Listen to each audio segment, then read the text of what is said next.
Nascimento da Igreja Messiânica Mundial. Por que foi criada a nossa Igreja?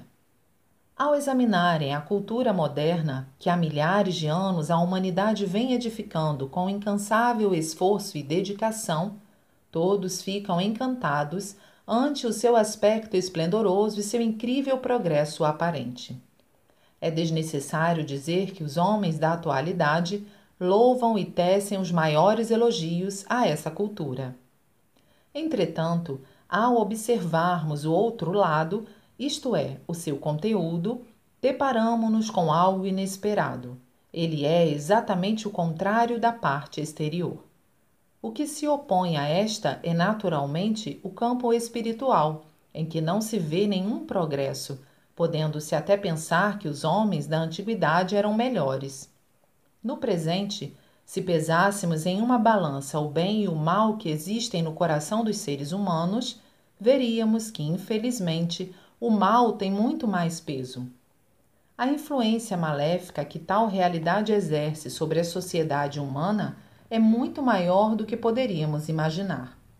Isso se torna bem claro ao constatarmos que a guerra, o maior dos sofrimentos humanos, a doença, a pobreza, o crime, as calamidades naturais, enfim, todas as ocorrências desagradáveis, ao invés de diminuírem, tendem a aumentar.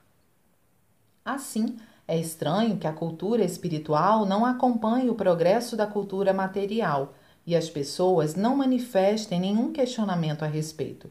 Pelo contrário, vão se deixando inebriar pela cultura material, incrementando-a cada vez mais. Por que será que os religiosos, os cientistas, os políticos e o grande número de intelectuais em todos os países não despertam para essa realidade? Dentre eles, talvez haja algumas exceções, mas tais pessoas nada fazem, pois não conhecendo os fundamentos da questão, consideram o fato inevitável. Parece que elas estão resignadas, acreditando que se trate de uma condição inata da humanidade. O principal desejo do ser humano é ser feliz, e ele veio empregando toda a sua inteligência, utilizando-se dos mais diversos meios para concretizá-lo. Sem dúvida, esse desejo se tornou uma utopia, a aspiração de um mundo ideal. Nesse sentido, inicialmente, a humanidade procurou apoio na religião. Como a possibilidade de atingir seu objetivo unicamente pela religião tornava-se pequena, procurou alcançá-lo mediante a educação, a moral, a filosofia e outros meios surgidos na China e no Ocidente a partir da Idade Média. Na China, apareceram sábios como Confúcio, Mengzi e Zuxi. No Ocidente, educadores e filósofos como Sócrates, Kant, Hegel e outros. Logicamente, a humanidade depositou suas esperanças nesses meios. A partir do século XVII, porém, começou a se destacar no Ocidente a ciência materialista e reformas gradativas foram ocorrendo em todos os setores. O desenvolvimento da civilização mecânica deu origem à Revolução Industrial e o mundo inteiro ficou encantado com a ciência. Assim, ao invés de continuar seguindo caminhos longos e tortuosos como os da religião e da moral, considerou-se que para aumentar a felicidade do ser humano e construir o mundo ideal, não havia meios mais eficientes que a cultura científica, visível, palpável e comprovável, o que é compreensível. Além do mais, constatando que quanto mais adiantada é a cultura de um país, mais rico e próspero ele é, mais armamentos esse país possui, mais abençoada é a vida de sua população, mais ele é respeitado pelo mundo, chegando seu poder a influenciar as nações vizinhas, os países, disputando entre si, procuram imitá-lo. Por esse motivo, a cultura científica foi evidenciando um rápido progresso até chegar ao estágio atual.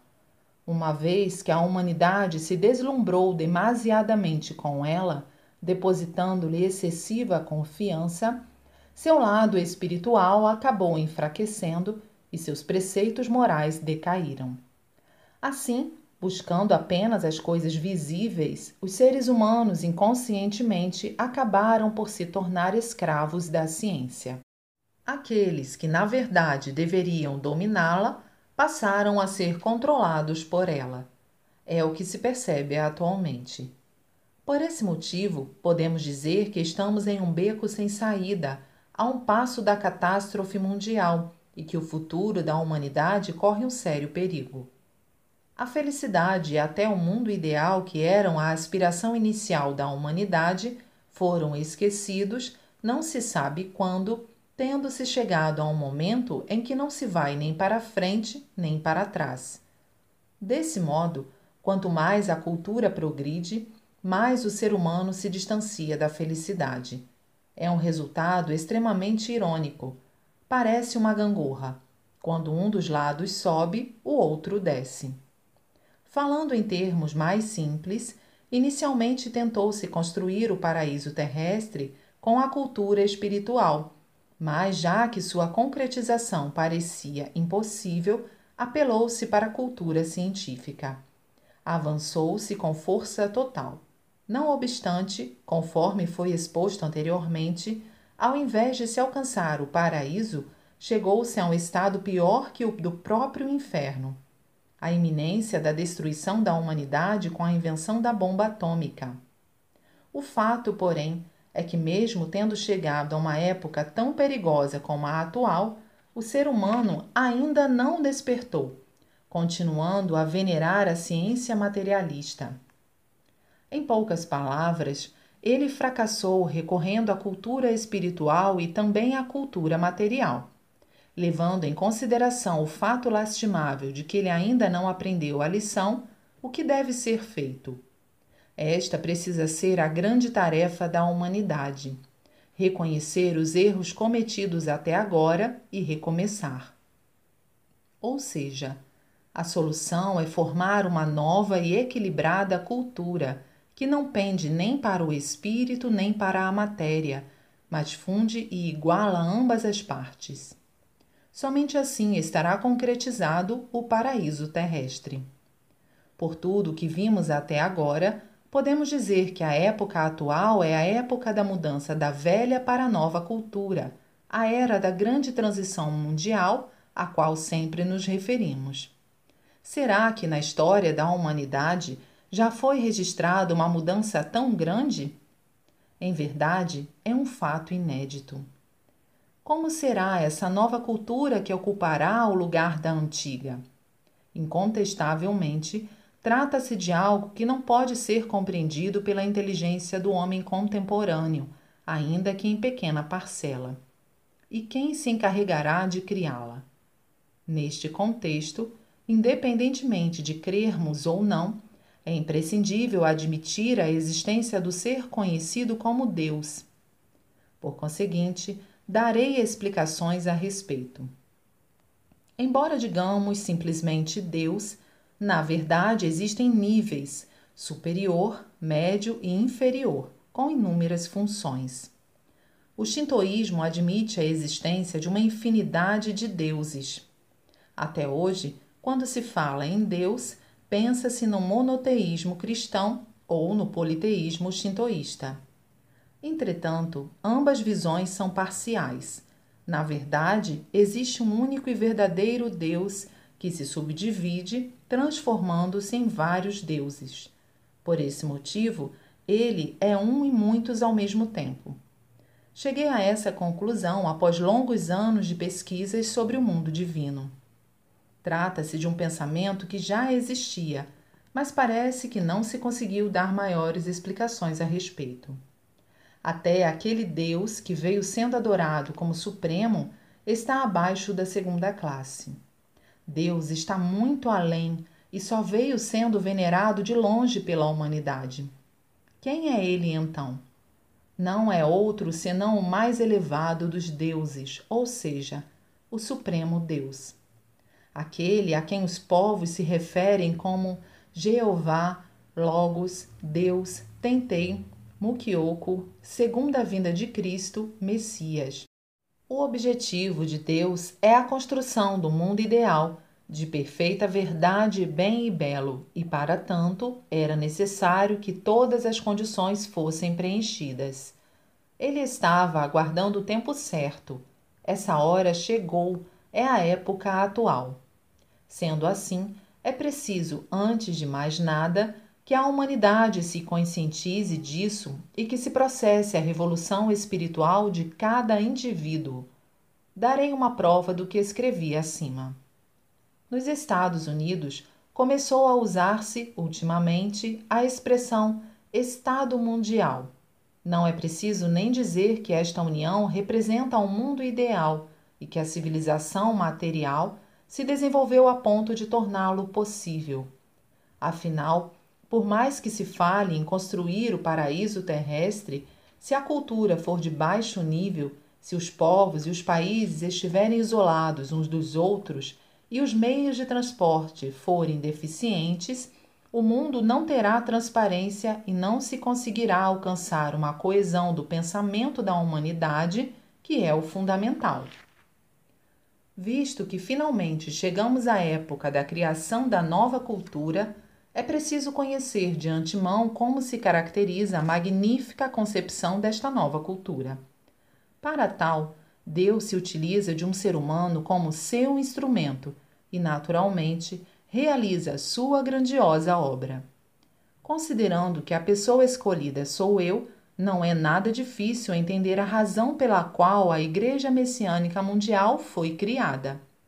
Deus revela-me a todo instante o plano do paraíso e eu o ponho em prática conforme suas ordens. Ao mesmo tempo, o que houver de útil na velha cultura será mantido, e o que não o for, ele o reformará, tornando-o útil. Este é o grande amor de Deus. Fora isso, o que não puder ser aproveitável, infelizmente, será eliminado para sempre. E o que é isso senão o juízo final? Realmente, constitui um motivo de gratidão e também de temor. Lamentavelmente, embora eu apresente os fatos tal como eles me foram revelados por Deus, os materialistas os interpretam de forma herética, atacando-me com severas críticas. Isso é natural, pois durante longo tempo os seres humanos só tiveram a experiência de viver uma das formas da cultura, a espiritual ou a material, de modo que eles não podem compreender facilmente a nova cultura equilibrada, que não pende para nenhum dos lados. As pessoas que estão do lado da cultura espiritual dizem que as graças materiais manifestadas por nós são realizações de uma fé de nível inferior, que busca apenas as coisas materiais. Elas consideram fé superior aquela que busca unicamente a satisfação espiritual e se contentam com uma sucessão de palavras eruditas de difícil compreensão. Entretanto, os resultados obtidos pelas religiões teóricas para salvar um grande número de pessoas são insignificantes, e eu creio que essa é a causa da estagnação das religiões tradicionais. Já os que estão do lado da cultura material, devido à valorização exagerada do materialismo, afirmam que, além das coisas visíveis, tudo não passa de superstição. Naturalmente, não veem motivos para crer na existência de Deus. E o pior é que, sobretudo, entre a classe dirigente e a classe intelectual do Japão, é grande o número de pessoas com essa postura. Assim, elas enxergam nossa igreja como supersticiosa e opõem-se a ela, escrevendo sobre ela ou atacando-a verbalmente. Os mais extremistas chegam a pedir que o povo se acautele e que evite aproximar-se dela. Influenciado por essa atitude, o grande público não consegue compreender o que realmente somos e tende a hesitar em nos conhecer.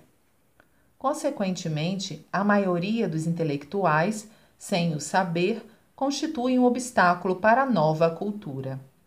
Sempre que nasce algo novo, fatalmente surgem opositores. Isso se verifica tanto no Ocidente como no Oriente. Podemos dizer que é a triste predestinação de todos os anunciadores de uma nova época. O mais engraçado é que quando advém uma teoria de nível não muito superior ao da cultura vigente, os intelectuais a exaltam. Isso ocorre porque as pessoas que receberam uma educação representativa da cultura tradicional têm maior facilidade para entender teorias desse nível. Os detentores do Prêmio Nobel enquadram-se em tal categoria. Todavia, quando surge uma teoria muito elevada, distante do nível cultural da época, os intelectuais, por não a compreenderem de forma alguma, consideram-na herética, combatendo-na e tentam neutralizá-la. Isso também se evidencia na Europa, conforme podemos constatar pelos sofrimentos infligidos a precursores como Jesus Cristo, Sócrates, Copérnico, Galileu, Lutero e outros. A teoria exposta por mim é muito mais inovadora que a desses precursores, adiantada 1 ou 2 séculos em relação à época atual, e por esse motivo, as pessoas que a ouvem pela primeira vez e aquelas que estão bitoladas pela cultura tradicional ficam boquiabertas e não pensam em analisá-la devidamente. Simplesmente rechaçam-na, afirmando de forma taxativa que se trata de mera superstição. Reflitamos. Se ela não passa de uma teoria excêntrica, por que será que, sem sofrer o menor abalo, nossa Igreja continua se expandindo, embora receba tantas censuras e ataques e seja reprimida pelas autoridades? Deve existir alguma razão. Não sei quantas vezes ela percorreu caminhos espinhosos e atravessou chuvas de flechas. Apesar de tudo, a obra de construção do paraíso terrestre está avançando bem mais rápido do que se esperava. Inegavelmente, isso é de difícil compreensão pela lógica humana. O fato é que, uma vez se tornando membro da Igreja Messiânica Mundial, qualquer pessoa consegue manifestar um poder semelhante ao do fundador de uma religião. Um simples fiel manifestar milagres é coisa mais do que comum em nossa Igreja.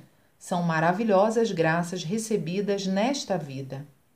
Ao mesmo tempo, por meio de nossos ensinamentos, esse fiel consegue captar a essência da vida, despertar para a verdade, melhorar sua vida cotidiana e ficar mais alegre. Sustentado por inabalável fé, pode até mesmo vislumbrar o futuro. Assim, ele passa a viver com verdadeira paz interior. A prova mais evidente é que, com o decorrer do tempo, seu semblante melhora. Isso se verifica porque, uma vez que o sangue é purificado, a saúde aumenta, desaparecem as incertezas quanto ao futuro, o caráter se eleva e esse fiel se torna uma pessoa virtuosa.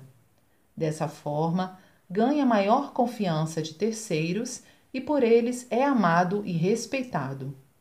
A condição fundamental para se construir o paraíso terrestre, objetivo de nossa religião, é que o indivíduo se eleve e adquira a qualificação de um ente paradisíaco.